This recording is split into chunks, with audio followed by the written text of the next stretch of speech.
बिस्मिल्लाहिर्रहमानिर्रहीम। अस्सलाम वालेकुम व्यूअर्स, उम्मीद करता हूँ कि आप सब खैरियत से होंगे। आज मैं आप लोगों के लिए एक नई वीडियो लेकर आया हूँ जिसके अंदर हम लोगों ने जो MTH641 जो हमारे पास फंक्शनल एनालिसिस बुक है उसका हमने मॉड्यूल नंबर जो है वो 98 करना है फाइनल टर्म प्रिपरेशन के लिए। 56 से हमने ऑनवर्ड जो है वो स्टार्ट किए थे फाइनल टर्म प्रिपरेशन, और अल्हम्दुलिल्लाह हम जो हैं वो लास्ट मॉड्यूल की तरफ जा रहे हैं।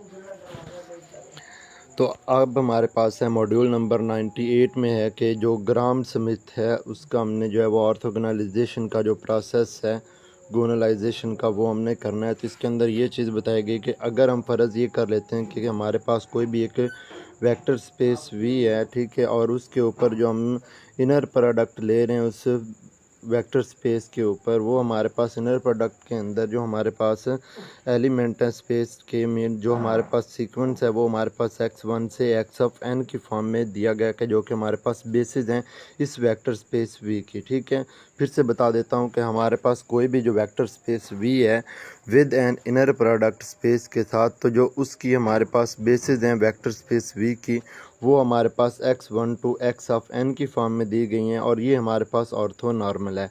तो ऑर्थो नॉर्मल के अंदर हमारे पास जो होती हैं वो दो चीज़ें होती हैं। ये चीज़ मैं पहले बता चुका हूँ कि हमारे पास क्या होता है ऑर्थो नॉर्मल में, एक हमारा सिस्टम जो है वो ऑर्थोगोनल होना चाहिए, दूसरा उसका जो नाम हम लें तो वो हमारे पास 1 के इक्वल आना चाहिए। अब हमारे पास ऑर्थो का मतलब ये होता है कि हम किसी भी चीज़ को जो है वो फाइंड कर रहे हैं तो हमारे पास उसकी जो बेसिस हैं वो ऑर्थोगोनल होने चाहिए, और उनका नाम हमारे पास जो है वो इक्वल टू 1 होना चाहिए। तो यही चीज़ मैंने अभी आप लोगों को बताई है। नेक्स्ट हमारे पास है, जिस तरह यहाँ पे हम ले रहे हैं कि हमारे पास कोई भी जो है बेसिस हैं, उन बेसिस के ऊपर हम जो है वो ऑर्थोगोनल अप्लाई करें और उनको नॉर्मलाइज करें, तो वो जो हमारे पास बेसिस होंगी वो हमारे पास ऑर्थो नॉर्मल बेसिस होंगी। ठीक है, मतलब हम कोई भी जो है वो बेसिस ले रहे हैं और वो हमारे पास जो है पहले ऑर्थोगोनल हो रही हैं। ठीक है, और जब हम उनका नाम ले रहे हैं इनर प्रोडक्ट का, पहले जब हमने इनर प्रोडक्ट लिया है तो वो हमारे पास 0 दे रहा है, और जब हम उनका नाम लेंगे तो वो हमारे पास आंसर 1 दे देता है, तो वो हमारे पास होती है ऑर्थो नॉर्मल। यहाँ पे बेसिकली ये सारे फार्मूलाज MCQs के हवाले से याद रखने, और आपसे वो शॉर्ट क्वेश्चन में भी दे के पूछ सकते हैं कि V1 V2 या V3 जो है वो आप फाइंड करें, उनकी वैल्यूज़ आप लोगों को गिवन होंगी। सही है, तो यहाँ पे जिस तरह से हमारे पास जो हमारे पास V1 का फार्मूला है वो हमारे पास सिंपली जो है वो x1 है, V2 का हमारे पास जो है वो x2 into V1 divided by V1 into V of 1 दिया गया। सही है, नेक्स्ट हमारे पास ये चीज़ यहाँ पे दी गई है कि हमारे पास V ऑफ 3 का जो फार्मूला है वो हमारे पास है x3। यहाँ पे ये 3 वर्ड यूज़ हुआ है, तो यहाँ पे पहले x3, बाद में हमारे पास 1, और यहाँ पे x3 and 2 divided by V1 फिर V2 इंटू V ऑफ 2 है जी। तो इसी तरह यहाँ पे ये हमारे पास सीक्वेंस जो V ऑफ n की फॉर्म में दिया गया, तो उसका फार्मूला हमारे पास जो है वो इस तरह से गिवन होगा। अब यहाँ पे ये है कि जो हमारे पास यहाँ पे V1 V2 V3 up to so on दी गई हैं, ये हमारे पास वेक्टर स्पेसेस की हमारे पास क्या है, ये हमारे पास ऑर्थोगोनल बेसिस हैं। ठीक है, ये हमारे पास जो V1 V2 की फॉर्म में दिया गया ये हमारे पास ऑर्थोगोनल वेक्टर्स की बेसिस हैं। तो नेक्स्ट हमारे पास यहाँ पे है कि नॉर्मलाइज में हमारे पास क्या है कि उसी बेसिस का हम क्या कर रहे हैं, जब नाम ले रहे हैं तो हमने डिफ़ाइन करवा दिया कि W1 is equal V1 divided by V1 का नाम, W2 is equal V2 divided by V2 का नाम, अप टू सो ऑन हम इसको इस फॉर्म के अंदर लिखेंगे।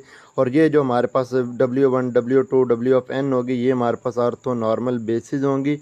ठीक है, जबकि हमारे पास जो V1 और V2 हैं ये हमारे पास ऑर्थोगोनल बेसिस होंगी।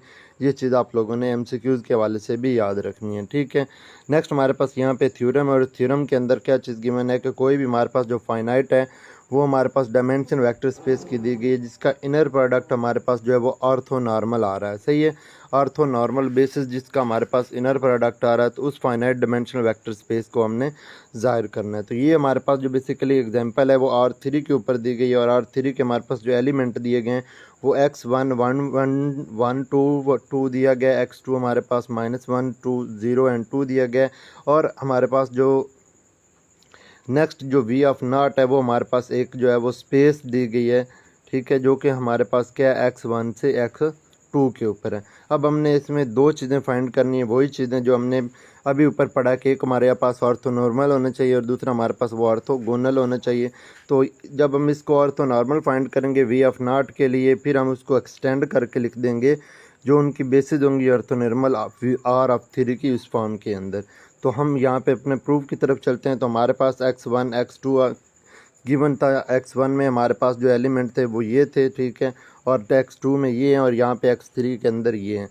फिर हमने इसकी जो हमारे पास लीनियरली इंडिपेंडेंस है, इनको हमने चेक करने के लिए सबसे पहले हमने उस वेक्टर v को हमने लिख लिया है किसके अंदर, एक लीनियरली इंडिपेंडेंट मॉड के अंदर हमने उसको लिख लिया है। ये चीज़ आप लोगों ने याद रखनी है। ये हमने लीनियरली इंडिपेंडेंट के अंदर लिखा है। किन को लिखा है? यही हमारे सारे वेक्टर्स जो हैं हमने इनको इस फॉर्म के अंदर लिखा है जो हमारे पास लीनियरली इंडिपेंडेंट है, और इनका जो हमारे पास मॉड है वो हमारे पास 0 नहीं आ रहा, बल्कि इनका जो मॉड है वो हमारे पास 2 आ रहा है। तो मॉड लेना तो आप लोगों को आते ही होगी, ठीक है।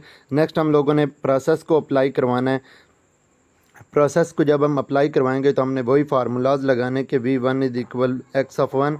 तो x1 की जगह को हमने यहाँ पे v1 का नाम दे दिया, तो वो हमारे पास v1 भी इसी चीज़ की इक्वल आ जाएगा। देन v2 हमारे पास इक्वल है x ऑफ 2 के। तो इसके अंदर हम फार्मूला पुट करेंगे तो इसका जी, तो यहाँ पे हम क्या करेंगे कि हमने वही प्रोसेस अप्लाई किया है। v1 का फार्मूला हमने लिखा है जो कि हमारे पास x1 की इक्वल था, और v2 का जो फार्मूला है वो हमारे पास इस चीज़ की इक्वल है कि x of 2 minus x inner product of x2 v1 divided by v1 into v of 1। तो यहाँ पे हमारे पास x1 क्या है, सॉरी यहाँ पे हमारे पास बेसिकली x2 की वैल्यूज़ क्या है। तो x2 की वैल्यू हमारे पास जो है ये है कि -1 0 एंड 2 है, ठीक है। तो हम इनका इनर प्रोडक्ट लेंगे किसके साथ, v1 के साथ लेंगे। तो v1 हमारे पास ये आया है, मीन्स हमारे पास x2 का इनर प्रोडक्ट लेना है -1 इंटू 0,2, ठीक है, और इनका हमने इनर प्रोडक्ट लेना है 1,2,2 के साथ, ठीक है। तो हम जब -1 को 1 से मल्टीप्लाई करेंगे तो हमारा आंसर जो है वो -1 आएगा, ठीक है। कॉमा जब हम 0 को 2 के साथ मल्टीप्लाई करेंगे तो हमारे पास 0 आएगा। फिर इसी तरह 2 को 2 के साथ करेंगे तो हमारे पास 4 आएगा। तो ये हमारे पास बेसिकली जो है वो सॉरी ये हमारे पास यहाँ पे जो अब इनका इनर प्रोडक्ट लेंगे तो वो हमारे पास बेसिकली जो है वो इस फॉर्म के अंदर आ जाएगा, ठीक है। ये हमारे पास है बेसिकली x2 की वैल्यू पहले हमने यहाँ पे पुट की, ठीक है। x2 की वैल्यू पुट करने के बाद हमने इनका इनर प्रोडक्ट लिया जो कि हमारे पास x1 और x2 का था। जब हम उनका इनर प्रोडक्ट ले रहे हैं तो वो हमारे पास बेसिकली क्या बन रहा था कि हमने इस वैल्यूज़ को इसके साथ मल्टीप्लाई करना है, इसको इसके साथ मल्टीप्लाई करना है, इसको इसके साथ मल्टीप्लाई करना है, और मल्टीप्लाई करने के बाद हमने क्या कर देना है, डिवाइड कर देना है v1 का नाम इनर प्रोडक्ट। जब हम v1 का इनर प्रोडक्ट लेंगे तो हमारे पास इसमें क्या होगा कि हम v1 को मल्टीप्लाई कर देंगे v1 के साथ ही। तो हम 1 को 1 के साथ मल्टीप्लाई, यहाँ पे आप अगर देखें 1,2,2, ठीक है। फिर हम यहाँ पे 1,2,2, तो 1 को 1 से मल्टीप्लाई करेंगे तो 1, प्लस 2 को 2 के साथ करेंगे तो 4, प्लस 4 को 4 के साथ करेंगे, 2 को 2 के साथ करेंगे 4। तो ये हमारे पास 4 + 4 8 इंटू 1 इज इक्वल हमारे पास आ जाएगा 9। तो इसका हमारे पास बन जाएगा 9, ठीक है। तो वो हमारे पास ऊपर जो था वो हमारे पास 3 डिवाइडेड बाई ये 9 आया, इंटू हमने v ऑफ 2 की जो हमारे पास वैल्यूज़ थी, सॉरी v ऑफ 1 के, वो हमने यहाँ पे ये वाली वैल्यूज़ को यहाँ पे पुट कर दिया। इस तरह हमने नेक्स्ट इसका प्रोसेस किया है। तो वो हमारे पास जो है बेसिकली इस फॉर्म के अंदर आ गया, ठीक है। जो हमारे पास जो है वो इस फॉर्म के अंदर आ गया कि -1 इंटू 0,2, और ये हमारे पास जो है वो 1 divided by 3 into 2 divided by 3 divided by 2 divided by 3, मतलब हमने इनको सिंप्लीफाई किया। सिंप्लीफाई करने के बाद हमारे पास जो आंसर आया वो -4/3 -2/3 इंटू 4/3 है। तो इस तरह की चीज़ें वो आप लोगों को दे के पूछ सकते हैं कि आप लोगों का जो है वो इनर प्रोडक्ट क्या है। तो इनर प्रोडक्ट भी यहाँ पे जो नीचे लिखा हुआ है आप लोग यहाँ से देख सकते हैं कि हम किस तरह से इनका इनर प्रोडक्ट लेंगे। तो जब हमने ये चीज़ की है तो ये हमारे पास बेसिकली आया था इस चीज़ के इक्वल, सही है, -1 0 एंड 4 के, ठीक है। तो हम -1 में से 4 को माइनस करेंगे तो हमारे पास इसका आंसर जो है वो 3 आ जाएगा। तो यहाँ पे हमने वो 3 पुट किया, डिवाइडेड बाई 9 हमने किस तरह से निकाला है वो भी मैं आपने आप लोगों को बता दिया है। नेक्स्ट हम इसी तरह v3 के अंदर भी वैल्यूज़ को पुट करेंगे। पुट करने के बाद हमारे पास जो सिंप्लीफिकेशन करने के बाद आंसर आएगा वो हमारे पास ये आ जाएगा, ठीक है। तो इसके अंदर और कुछ भी नहीं है, बस यही चीज़ें, और ये हमारे पास इंपॉर्टेंट हैं। आप लोगों को शॉर्ट या लॉन्ग के अंदर जो वैल्यूज़ को वो दे के पूछ सकते हैं कि आप इसको फाइंड करें, सही है। तो ये हमारे पास है ऑर्थो नॉर्मल के लिए। जब हम ये वो हमारे पास थी ऑर्थोगोनल के लिए, ठीक है। अब हमने इनको ऑर्थोनॉर्मल के लिए भी चेक करना है, तो ऑर्थोनॉर्मल के लिए चेक करने के लिए हमारे पास क्या होगा, हमने इनका नाम लेने। तो हमने पढ़ा हुआ है कि जो हमारे पास एक्स का नाम होता है वो हमारे पास इक्वल होता है under root into inner product of x comma x के। अब यहाँ पे हमने उसी एक्स को वी से रिप्लेस करवा दिया, तो हमारे पास ये आ गया v1 का हमारे पास जो नाम आ जाएगा वो हमारे पास आ जाएगा v1 का v1 इंटू v1, और फिर हम इसके अंदर जो वैल्यूज़ हैं v1 की वो हम यहाँ पे पुट करेंगे। v1 की हमारे पास वैल्यूज़ कौन सी हैं, v1 की वैल्यूज़ हमारे पास ये वाली गिवन है, ठीक है। तो ये वाली हमारे पास v1 की वैल्यूज़ जो हैं वो यहाँ पे गिवन है। तो v1 की वैल्यूज़ का हमने इनर प्रोडक्ट लेना है, मीन्स हमने उनको 2 बार लिखना है। तो फिर हमने इनका जो है वो मल्टीप्लाई करना है, 1 को 1 के साथ, 2 को 2 के साथ, फिर हमने 2 को 2 के साथ करना है। तो वो हमारे पास ये 1 प्लस 4 बन जाएगा, तो वो हमारे पास आ जाएगा 9, 9 इंटू अंडर रूट हमारे पास वो आ जाएगा 3। इसी तरह हम v2 को चेक करेंगे, तो v2 का हमारे पास आंसर जो है वो हमारे पास ये आ जाएगा, और v3 का हमारे पास आंसर जो है वो नाम की फॉर्म के अंदर ये आ जाएगा, ठीक है। तो हम फिर क्या करेंगे, इसको ऑर्थोनॉर्मल सिस्टम के अंदर लिखना स्टार्ट करेंगे। तो हम इसको w1 ले रहे हैं, तो w1 v1 डिवाइडेड बाई हमारे पास v1 का नाम है, तो यहाँ पे हम v1 की वैल्यू डिवाइडेड बाई जो v1 का नाम हमने फाइंड किया था वो हमारे पास 3 आया था, वो यहाँ पे पुट कर देना है। इसी तरह यहाँ पे v2 की वैल्यू जो हमारे पास आई थी वो, और नीचे हमने v2 का जो नाम लिया था वो, और इसी तरह v3 का जो हमारे पास नाम आया वो हमने यहाँ पे पुट करना है। सो नेक्स्ट हमारे पास, अब उम्मीद करता हूँ कि आप लोगों का इस जो मॉड्यूल का कंसेप्ट है वो क्लियर हो गया होगा।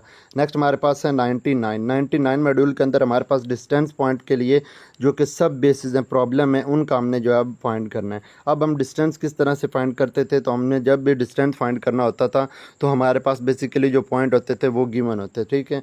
तो उन पॉइंट्स को हमने यहाँ पे बेसिकली कहा है कि हमारे पास ये वाई पॉइंट है जो कि 0, 0, 0 एंड 1 लिया गया, और ये हमारे पास v जो है वो सबसेट है r ऑफ 4 का, ठीक है। और x1 ये दिया गया, x2 हमारे पास ये दिया गया, सॉरी x2 ये दिया गया, x3। अब यहाँ पे ये हमारे पास जो है 3 डायमेंशनल बेसिस बन रही हैं, और y को मिला के ये हमारे पास 4 होते हैं। मतलब y की वैल्यूज हमारे पास ये गिवन है, x1 की ये, x3 की ये, और x2 की हमारे पास ये, और ये हमारे पास सारी की सारी 4 वैल्यूज़ आएगी। देन हम इनके ऊपर क्या करना है, मैकेनिज़्म अप्लाई करना है। मैकेनिज़्म के अप्लाई करने के लिए हमारे पास क्या था कि x1, x2, x3 और y की वैल्यू गिवन थी, और इनकी आउटपुट लेनी है हमने किस फॉर्म के अंदर, क्योंकि हमने इसको भी ऑर्थोनॉर्मल जो है वो प्रोसेस अप्लाई करवाना है। तो इसके लिए भी हमारे पास यहाँ पे v1, v2, v3, v4 की वैल्यूज़, और इनका जो डिस्टेंस है वो हमारे पास v4 का हमारे पास मॉड आ जाएगा। देन हम v1 की वैल्यू भी फाइंड करने के लिए वही सेम फार्मूला पुट करेंगे, तो हमारा आंसर आ जाएगा x2 की हमारे पास जो v2 की वैल्यूज़ होंगी उनको भी हम उसी फार्मूले की मदद से जो है वो सॉल्व करेंगे। आप लोग एक बार जो है इस एक क्वेश्चन की प्रैक्टिस करें, इंशाल्लाह आपके जो सारे कंसेप्ट हैं वो क्लियर हो जाएंगे, ठीक है। तो ये हमारे पास बस यही चीज़ है, इसके अंदर और कुछ भी नहीं है। इसके अलावा आप लोगों ने ये याद रखना है कि जो हमारे पास ग्राम स्मिथ प्रोसेस है, ये हम चेक करते हैं लीनियरली इंडिपेंडेंस को चेक करने के लिए अप्लाई करते हैं। ये आप लोगों के एमसीक्यूज आ सकते हैं कि ग्राम स्मिथ जो प्रोसेस है वो लीनियरली इंडिपेंडेंस को चेक करने के लिए इस्तेमाल किया जाता है, ठीक है। और फिर हम उनको क्या करेंगे, उसी तरह हम उनको उनके नाम की फॉर्म में के अंदर जो है वो लिखना स्टार्ट कर देंगे। उनके जो फार्मूला है हमने यहाँ पे इनको जो है वो वी टेडा इंटू 3 की फॉर्म में लिया है, तो ये हमारे पास आ जाएगा y इंटू हमारे पास यहाँ पे जो होगा वो y, यहाँ पे y ऑफ 3, यहाँ पे भी y of 3, 1 divided by v1 1, यहाँ पे v2 2। सेम हमने यहाँ पे भी वैसी की वैसी सारी की सारी वैल्यूज़ को पुट करना है। पुट करने के बाद हम वी टेडा की जो हमारे पास नाम की वैल्यू है वो हमारे पास बेसिकली ये आ जाएंगी। सिंपली इनके अंदर जो है वो पुटिंग की हुई है वैल्यूज़ की, और कुछ भी नहीं किया हुआ है, ठीक है। बाकी सारा का सारा प्रोसेस वही है जो मैं आप लोगों को ऑलरेडी करवा चुका हूँ। अगर अभी सारा दोबारा से करवाना स्टार्ट कर दूँ तो वीडियो जो है वो फिर से काफ़ी लेंथी होती चली जाएगी, इसीलिए मैंने आप लोगों को 98 के अंदर सारा इसका जो कंसेप्ट है वो दिया है। नेक्स्ट हमारे पास है एनिलेटर के बारे में दिया गया है। तो एनिलेटर हमारे पास बेसिकली क्या है, यहाँ पे ये है कि देयर आर बेसिकली जो हमारे पास सबसेट होते हैं ऑफ हिल्बर्ट स्पेस के, ठीक है।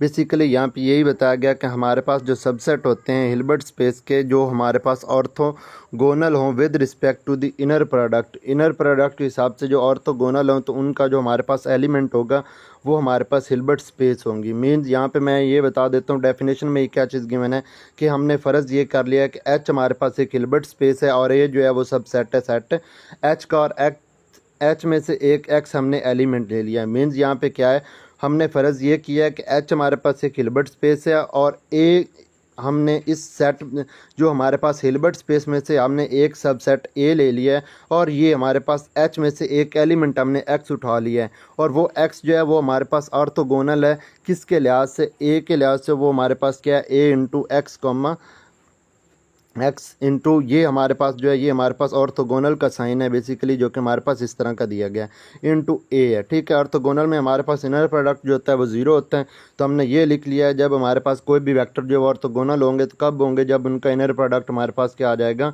ज़ीरो आ जाएगा। और हमारे पास इसमें भी यही चीज़ बताएगी कि जब हम इसको इनर प्रोडक्ट को जर्नलाइजेशन फॉर्म के अंदर लिखेंगे तो जो हमारे पास इनर प्रोडक्ट की मोर जर्नलाइजेशन फॉर्म होती है वो डॉट प्रोडक्ट होती है और ये हम आप लोगों के एमसीक्यूज़ के अंदर आता है। इसके अलावा ये चीज़ है कि जो हमारे पास इनर प्रोडक्ट होता है ये हमारे पास क्या होता है? ये हमारे पास परपेंडिकुलर होता है, जो ऑर्थोगोनल वाला होता है। ठीक है, इस चीज़ के हमारे पास ये क्या होता है? ये हमारे पास इस चीज़ के इक्वल होता है। नेक्स्ट इसके अंदर आप लोगों ने ये जो हमारे पास प्रॉपर्टीज़ इसके अंदर दी गई हैं, इन प्रॉपर्टीज़ को आप लोगों ने जो है वो एमसीक्यूज़ के हवाले से अच्छे से करना है। सो ये मैं आप लोगों को स्लाइड से दिखाता हूँ जी। तो ये हमारे पास है स्लाइड के अंदर यहाँ पे ये है कि जो हमारे पास ए परपेंडिकुलर है, मींस जो हमारे पास ए का परपेंडिकुलर है हम उसको इस फॉर्म के अंदर लिख सकते हैं। और जब हम ए का डबल परपेंडिकुलर लेंगे तो वो हमारे पास क्या ए के इक्वल आएगा? एक हम लोगों ने यहाँ पे ये प्रूव करना है। और ज़ीरो का जो हमारे पास परपेंडिकुलर होता है वो हमारे पास पूरा का पूरा सेट एच होता है और एच का हमारे पास जो परपेंडिकुलर होता है वो हमारे पास सेट ज़ीरो होता है। ठीक है, इसके अलावा जो हमारे पास यहाँ पे प्रॉपर्टीज़ गिवन है वो हमारे पास ये है कि जब हम ए का परपेंडिकुलर लें ए थ्री बार के साथ तो हमारे पास वो इस चीज़ के इक्वल आता है। ये आप लोगों ने एमसीक्यूज़ के हवाले से सिंपली याद रख लेनी चाहिए। तो हमारे पास यहाँ पे ये थर्ड प्रॉपर्टी में क्या दिया गया कि हमने ए जो है वो हमारे पास सबसेट है ए डबल परपेंडिकुलर का, और ये हमारे पास इस तरह से जब हम ए डबल परपेंडिकुलर का क्या कर लेते हैं फिर से परपेंडिकुलर लेते हैं तो वो हमारे पास ए थ्री वाली प्रॉपर्टी के इक्वल आ जाता है। इस तरह से ये हमारे पास सारी की सारी प्रॉपर्टीज़ जो हैं वो एमसीक्यूज़ के लिए आप लोगों ने कर लेनी है। सही है, इसके अलावा इनके जो हमारे पास प्रूफ हैं वो मैं आप लोगों को दिखा देता हूँ, आप लोग एक बार उनको नज़र जी। तो ये सारी चीज़ें मैं आप लोगों को उधर एमसीक्यूज़ के हवाले से बता चुका हूँ कि हमारे पास ये क्या क्या चीज़ होंगी और क्या क्या चीज़ें आपसे वो एमसीक्यूज़ के अंदर पूछ सकते हैं। ये भी आप लोगों ने एमसीक्यूज़ के हवाले से याद रखना है कि जब हम ज़ीरो का लेंगे हमारे पास जो हमारे पास एनीलेटर होगा वो हमारे पास एच आएगा, और जो हमारे पास एच का एनीलेटर होगा वो हमारे पास ये यहाँ पे ये बेसिकली एनीलेटर का सिंबल है और ये हमारे पास क्या है? ये ज़ीरो होगा। नेक्स्ट हमारे पास जो ये 7 प्रॉपर्टीज़ दी गई हैं, 7 प्रॉपर्टीज़ हमारे पास जो है वो एमसीक्यूज़ के हवाले से आप लोगों ने मस्ट रीड कर लेनी है। इनमें से कोई भी प्रॉपर्टीज़ जो है वो आपसे पूछ सकते हैं। प्रॉपर्टीज़ हमारे पास बेसिकली क्या है कि हमारे पास ए जो है वो सबसेट है ए डबल ऑफ एनीलेटर का, ए जो है वो सबसेट है बी का। तो कब होगा? जब हमारा बी जो है वो एनीलेटर होगा और सबसेट होगा ए ऑफ एनीलेटर का। और जब हम इन दोनों का यूनियन लेके एनीलेटर लें तो वो हमारे पास इनके इंटरसेक्शन के अलग अलग इक्वल हैं, और जब हम इनका अलग अलग यूनियन लें तो वो इकट्ठा जो हमारे पास कंबाइन इंटरसेक्शन होता है उनके एनीलेटर के इक्वल आता है। और जब हमारे पास ए का एनीलेटर होता है वो हमारे पास ए थ्री बार एनीलेटर लेने के बराबर आता है। और इसके बाद जो हमारे पास प्रॉपर्टी है कि जब हम ए इंटू ए एनीलेटर के साथ इंटरसेक्शन लें तो वो हमारे पास ज़ीरो आता है। और ए एनीलेटर इज हमारे पास जो होती है वो क्लोज हमारे पास बेसिकली सबस्पेस होती है एच की। यहाँ पे हमारे पास इसके जो छोटे छोटे प्रूफ हैं तो आप लोगों ने देख लेने हैं कि हमारे पास यहाँ पे क्या चीज़ है कि ए इज हमारे पास सबसेट है किसका? हमारे पास ए डबल एनीलेटर का। तो यहाँ पे हमने बेसिकली करना क्या है कि हमने एक एलिमेंट एक्स लिया ए में से और इनका हम इनर प्रोडक्ट ले रहे हैं एक्स और वाई का, वो हमारे पास ज़ीरो आ रहा है। और वाई को हमने एक्स हमने जो है वो लिया वो हमारे पास है ए से, ठीक है। और हमने जो वाई लिया है ये हमारे पास ए एनीलेटर से, क्योंकि हमने एक ए लेना है और एक हमने ए एनीलेटर लेना है। वाई को हमने ए एनीलेटर से ले लिया है और एक्स को हमने ए सेट से ले लिया है। फिर हमने किया क्या कि हमारे पास वाई जो है वो एनीलेटर से था तो उनका हमने जो इनर प्रोडक्ट निकाला तो वो हमारे पास ज़ीरो आ गया है। जब वो हमारे पास उनका इनर प्रोडक्ट ज़ीरो होगा तो एक्स हमारा जो था वो हमारे पास ए में से था, वाई हमारा ए एनीलेटर में था। तो ये चीज़ हमने जो है वो प्रूव की कि एक्स हमारा किस चीज़ में था? वो हमारा ए में था और हमारे पास जो वाई था वो एनीलेटर में था। और फिर हमने एनीलेटर का जब एनीलेटर लिया तो वो हमारे पास डबल एनीलेटर के इक्वल आ गया। सेम एज इट इज़ दूसरी प्रॉपर्टीज़ भी जो आप लोगों ने यहाँ पे देख लेनी है। वीडियोस जो है वो काफ़ी लेंथी हो रही है, एक मैं आप लोगों को और करवा देता हूँ। यहाँ पे ये है कि हमारे पास A is the subset of B है, तो यहाँ पे हमने एक्स बिलोंग करवा लिया कि हमारे पास एक्स जो है वो बी एनीलेटर से आ रहा है और वाई हमारा ए एनीलेटर से आ रहा है। हमने इनको सिंपली इस फॉर्म के अंदर लिखा है। फिर हमने ये पढ़ा कि एक्स हमारा ए एनीलेटर से, वाई हमारा बी एनीलेटर से। तो हमने क्या किया कि इन दोनों को फिर हमने इन दोनों को क्या कर लिया है? शो करवाना है। क्या शो ये करवा रहे हैं कि हमारे पास क्या चीज़ है कि बी जो है ये हमारे पास एनीलेटर सबसेट है ए ऑफ एनीलेटर का बाय दी कंटिन्यूड सही है, ये हमारे पास कंटिन्यू है। नेक्स्ट हमारे पास इस फॉर्म के अंदर तो ये हमारे पास क्या चीज़ है, ये हमारे पास ए यूनियन बी का जो है ना लेटर है वो हमारे पास इसके अलग अलग इंटरसेक्शन की इक्वल आता है। ये चीज़ें इतनी मुश्किल नहीं है, भला आप लोगों ने एक नज़र जो है वो अच्छे से देख लेनी है। ठीक है, अगर आप लोगों को ये चीज़ समझ नहीं आती तो मैं नेक्स्ट वीडियो के अंदर इंशाल्लाह आपको जिस तरह 98 का जो कंसेप्ट क्लियर करवाया, 101 का कंसेप्ट भी मैं सारा का सारा आप लोगों को जो है वो क्लियर करवा दूंगा। बाकी आप लोगों ने ये MCQs के हवाले से मस्ट याद रख लेना है। सही है, तो मिलते हैं एक नई वीडियो के साथ, तब तक के लिए इजाज़त, अल्लाह हाफिज़।